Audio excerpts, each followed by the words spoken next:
Company to gain control over the Bengal region by 1765 and sideline the other European companies. Its further access to the riches of Bengal and the subsequent increased strength and size of its army enabled it to annex or subdue most of India by the 1820s. India was then no longer exporting manufactured goods as it long had, but was instead supplying the British Empire with raw materials. Many historians consider this to be the onset of India's colonial period. By this time, with its economic power severely curtailed by the British Parliament and having effectively been made an arm of British administration, the East India Company began more consciously to enter non-economic arenas, including education, social reform, and culture. Modern India. Main article, History of the Republic of India. Historians consider India's modern age to have begun sometime between 1848 and 1885. The appointment in 1848 of Lord Dalhousie as Governor-General of the East India Company set the stage for changes essential to a modern state. These included the consolidation and demarcation of sovereignty, the surveillance of the population, and the education of citizens. Technological changes, among them, railways, canals, and the telegraph, were introduced not long after their introduction in Europe. However, disaffection with the company also grew during this time and set off the Indian Rebellion of 1857. Fed by diverse resentments and perceptions, including invasive British-style social reforms, harsh land taxes, and summary treatment of some rich landowners and princes, the rebellion rocked many regions of northern and central India and shook the foundations of company rule.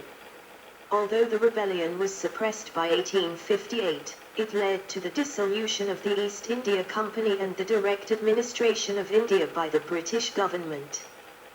Proclaiming a unitary state and a gradual but limited British-style parliamentary system, the new rulers also protected princes and landed gentry as a feudal safeguard against future unrest. In the decades following, public life gradually emerged all over India, leading eventually to the founding of the Indian National Congress in 1885. The rush of technology and the commercialization of agriculture in the second half of the 19th century was marked by economic setbacks, and many small farmers became dependent on the whims of faraway markets. There was an increase in the number of large-scale famines, and, despite the risks of infrastructure development borne by Indian taxpayers, little industrial employment was generated for Indians. There were also salutary effects. Commercial cropping, especially in the newly canaled Punjab, led to increased food production for internal consumption. The railway network provided critical famine relief, notably reduced the cost of moving goods, and helped nascent Indian-owned industry.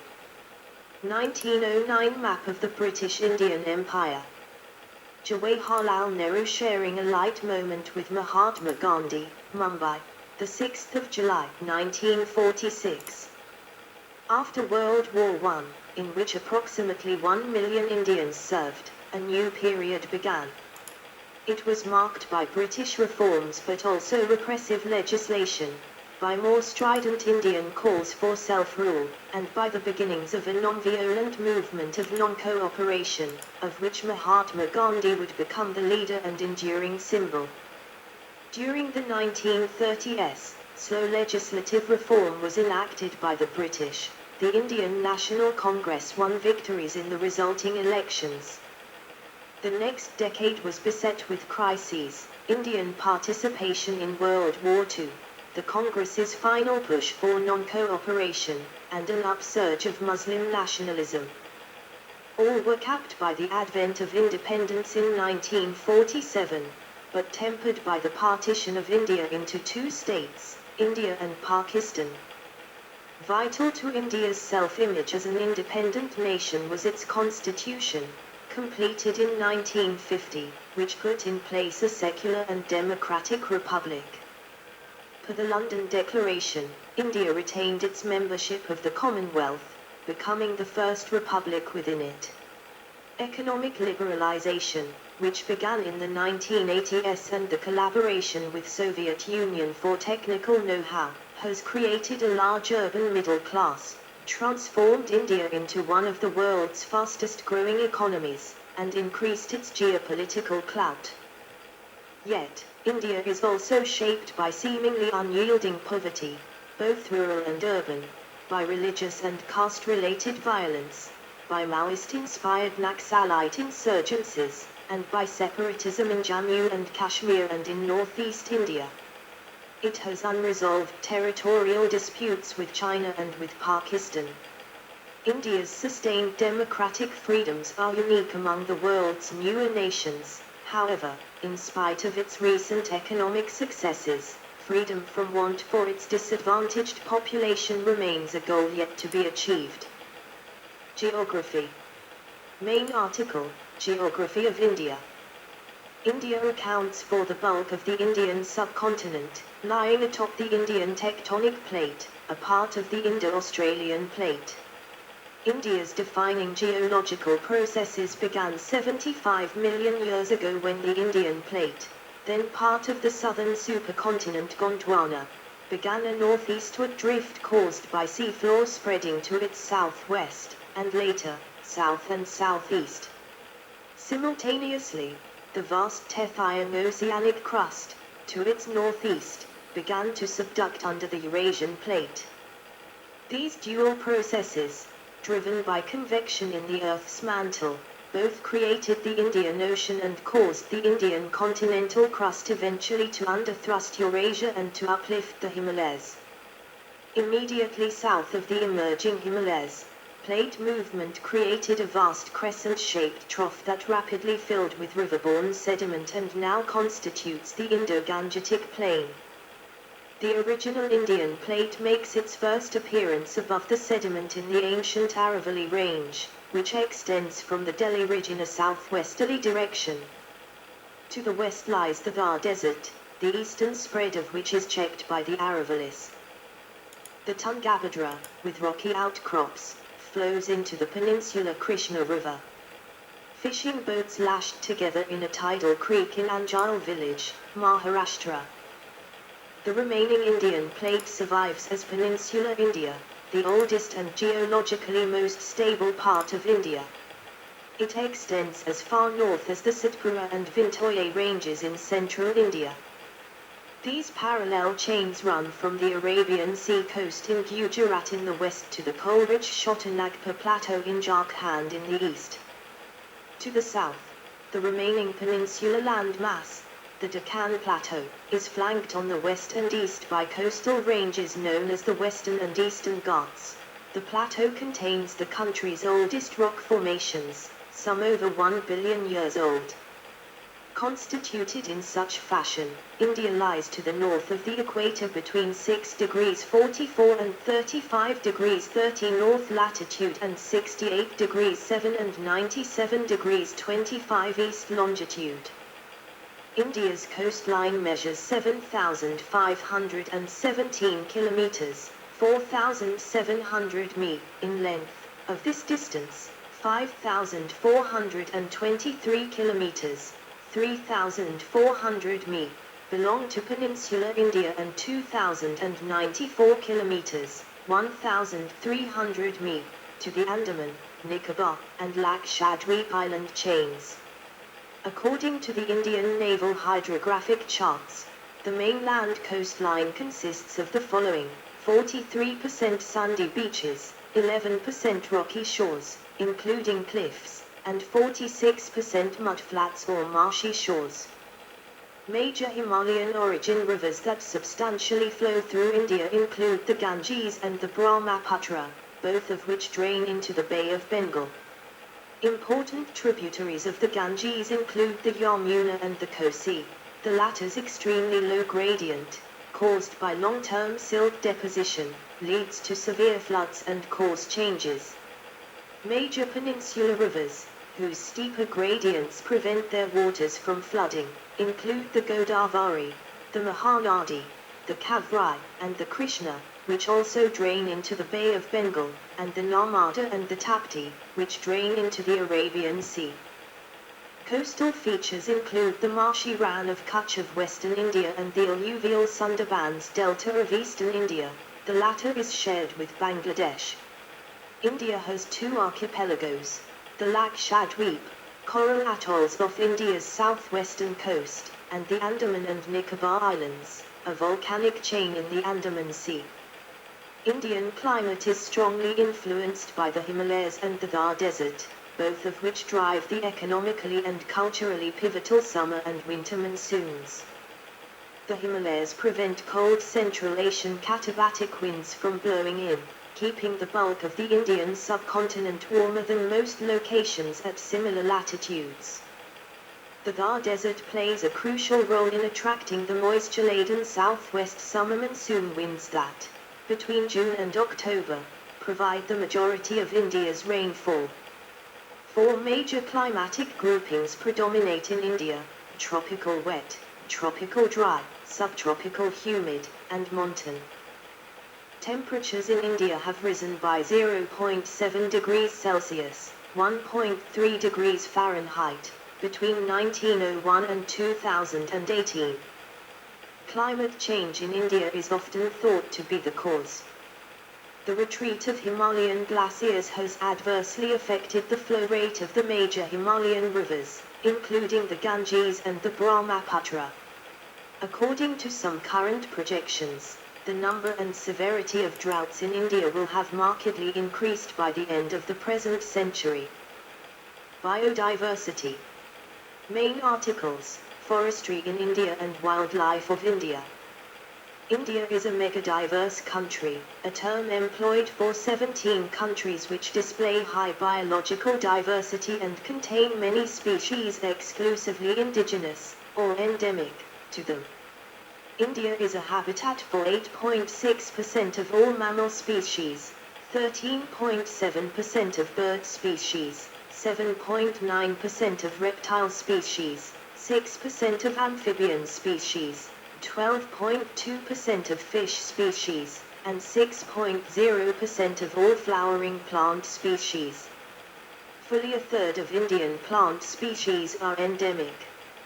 India also contains 4 of the world's 34 biodiversity hotspots, or regions that display significant habitat loss in the presence of high endemism.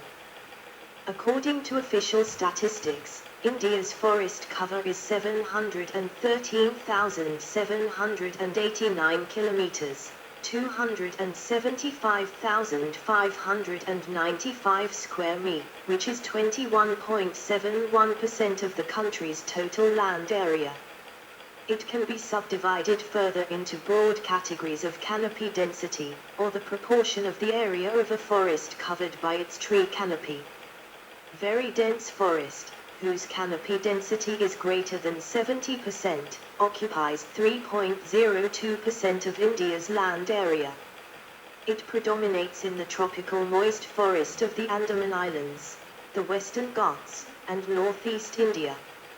Moderately dense forest, whose canopy density is between 40% and 70%, occupies 9.39% of India's land area.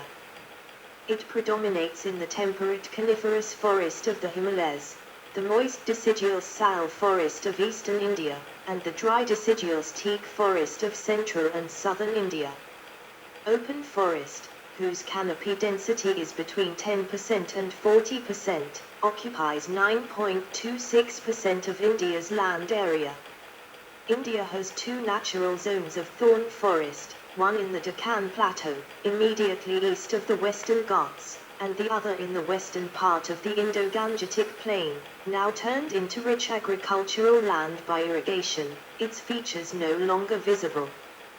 Among the Indian subcontinent's notable indigenous trees are the astringent Azadirachta indica, or neem, which is widely used in rural Indian herbal medicine, and the luxuriant Ficus religiosa, or peepal, which is displayed on the ancient seals of Mohenjo-daro, and under which the Buddha is recorded in the Pali Canon to have sought enlightenment.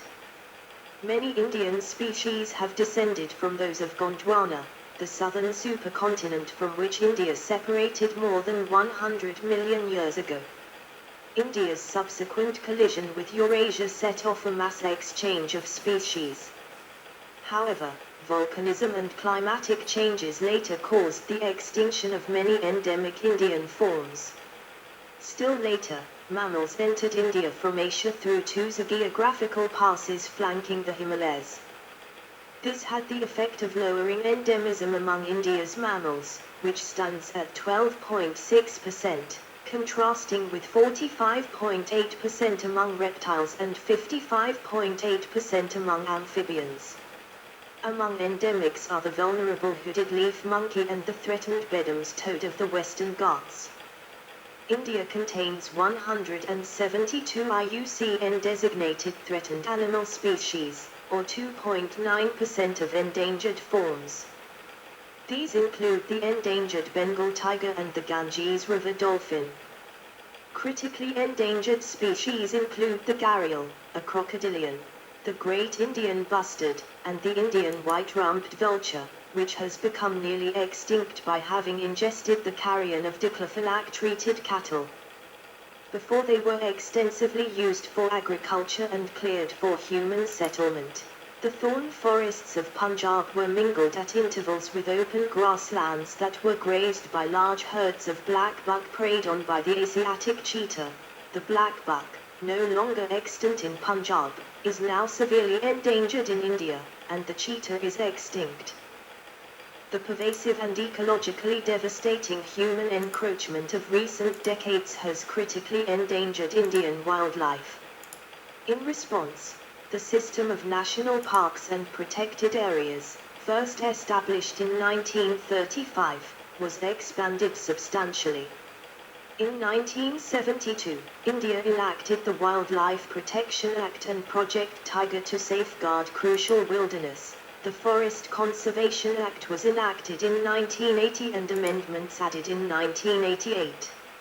India hosts more than 500 wildlife sanctuaries and 18 biosphere reserves, 4 of which are part of the World Network of Biosphere Reserves. 75 wetlands are registered under the Ramsar Convention. 1. India has the majority of the world's wild tigers, approximately 3,170 in 2022. 2. A Sheetal, Axis stag in the Nagarhole National Park in a region covered by a moderately dense forest. 3. 3 of the last Asiatic cheetahs in India were shot dead in 1948 in Sarguja district, Madhya Pradesh, central India by Maharaja Ramanaj Pratap Singh Deo. The young male cheetahs, all from the same litter, were sitting together when they were shot at night. Politics and government. Politics. Main article, Politics of India. As part of Janadesh 2007, 25,000 pro-land reform landless people in Madhya Pradesh listened to Rajagopal PV. A parliamentary republic with a multi-party system, India has 6 recognized national parties, including the Indian National Congress, Inc., and the Bharatiya Janata Party, BJP, and more than 50 regional parties. The Congress is considered centre in Indian political culture, and the BJP right-wing.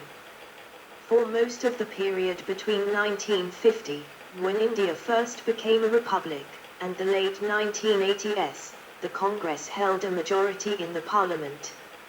Since then, however, it has increasingly shared the political stage with the BJP, as well as with powerful regional parties which have often forced the creation of multi-party coalition governments at the centre. India was 2023 the 19th most electoral democratic country in Asia according to the VDEM democracy indices. In the Republic of India's first 3 general elections, in 1951, 1957, and 1962, the Pandit Jawaharlal Nehru-led Congress won easy victories. On Nehru's death in 1964, Lal Bahadur Shastri briefly became Prime Minister, He was succeeded, after his own unexpected death in 1966, by Nehru's daughter Indira Gandhi, who went on to lead the Congress to election victories in 1967 and 1971. Following public discontent with the state of emergency she declared in 1975, the Congress was voted out of power in 1977. The then new Janata Party, which had opposed the emergency, was voted in. Its government lasted just over 2 years. There were 2 prime ministers during this period, Morarji Desai and Sharan Singh. Voted back into power in 1980, the Congress saw a change in leadership in 1984, when Indira Gandhi was assassinated. She was succeeded by her son Rajiv Gandhi, who won an easy victory in the general elections later that year. The Congress was voted out again in 1989 when a National Front coalition, led by the newly formed Janata Dal in alliance with the Left Front, won the elections. That government too proved relatively short-lived, lasting just under 2 years. There were 2 prime ministers during this period, VP Singh and Chandra Shekhar. Elections were held again in 1991, no party won an absolute majority. The Congress, as the largest single party, was able to form a minority government led by P.V. Narasimha Rao. A 2-year period of political turmoil followed the general election of 1996. Several short-lived alliances shared power at the center. The BJP formed a government briefly in 1996. It was followed by 2 comparatively long-lasting United Front coalitions, which depended on external support. There were 2 prime ministers during this period, H.D. Deve Gowda and I.K. Gujral. In 1998, the BJP was able to form a successful coalition, the National Democratic Alliance, NDA. Led by Atal Bihari Vajpayee, the NDA became the first non-Congress, coalition government to complete a 5-year term. Again in the 2004 Indian general elections, no party won an absolute majority, but the Congress emerged as the largest single party, forming another successful coalition, the United Progressive Alliance, UPA.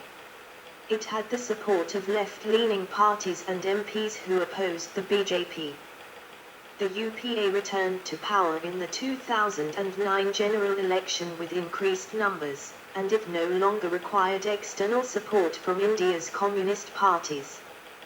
That year, Manmohan Singh became the first Prime Minister since Jawaharlal Nehru in 1957 and 1962 to be re-elected to a consecutive 5-year term. In the 2014 general election, the BJP became the first political party since 1984 to win a majority and govern without the support of other parties. In the 2019 general election, the BJP was victorious again. The incumbent Prime Minister is Narendra Modi, a former Chief Minister of Gujarat. On the 22nd of July, 2022, Draupadi Murmu was elected India's 15th President and took the oath of office on the 25th of July, 2022. Government. Main articles: Government of India and Constitution of India. Rashtrapati Bhavan, the official residence of the President of India, was designed by British architects Edwin Lutyens and Herbert Baker for the Viceroy of India, and constructed between 1911 and 1931 during the British Raj. India is a federation with a parliamentary system governed under the Constitution of India, the country's supreme legal document. It is a constitutional republic. Federalism in India defines the power distribution between the Union and the states. The Constitution of India, which came into effect on the 26th of January, 1950, originally stated India to be a sovereign, democratic republic.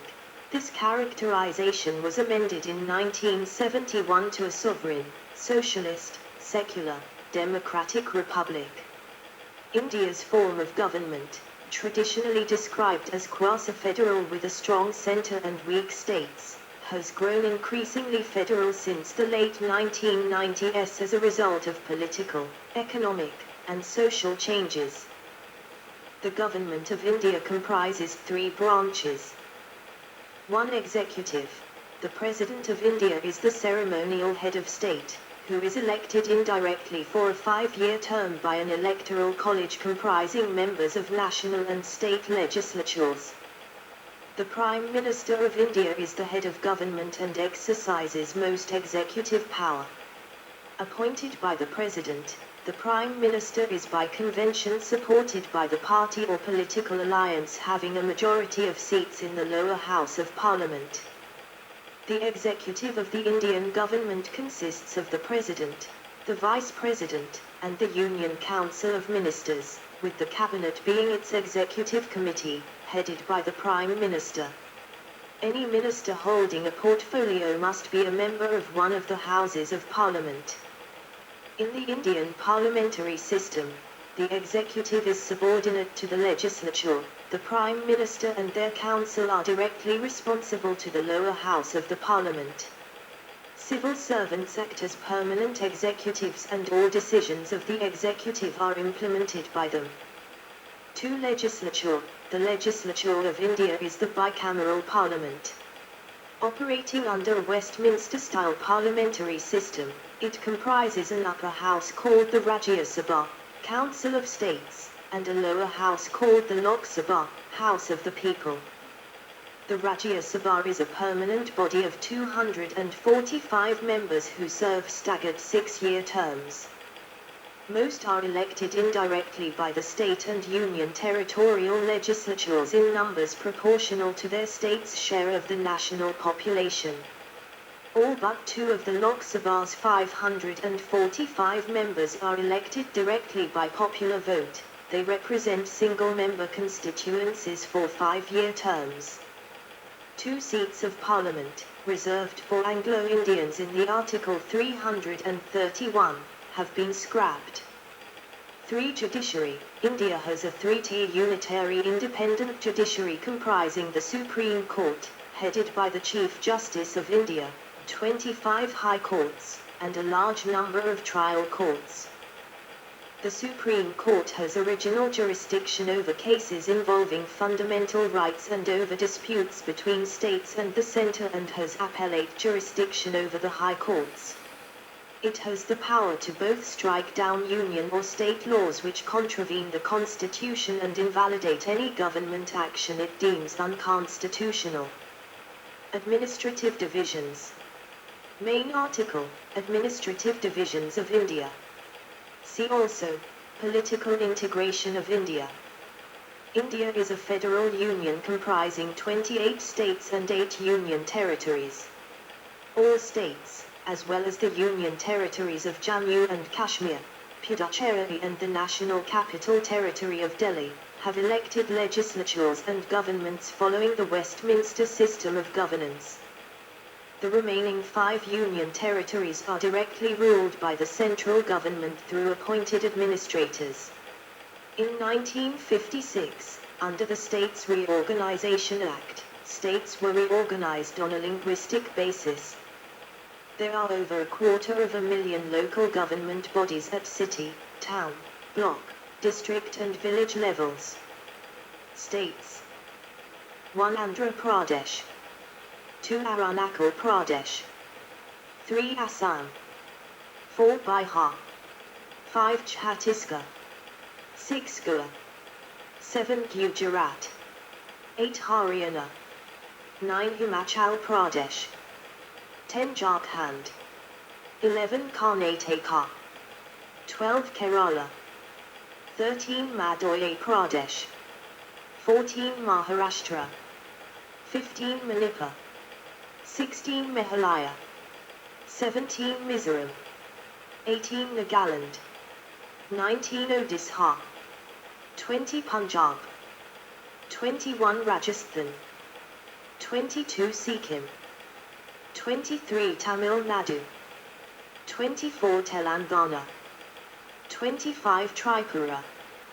26 Uttar Pradesh, 27 Uttarakhand, 28 West Bengal, Union Territories, 1 Andaman and Nicobar Islands, 2 Chandigarh, 3 Dadra and Nagar Haveli and Daman and Diu, 4 Jammu and Kashmir, 5 Ladakh, 6 Lakshadweep, 7 National Capital Territory of Delhi, 8 Puducherry.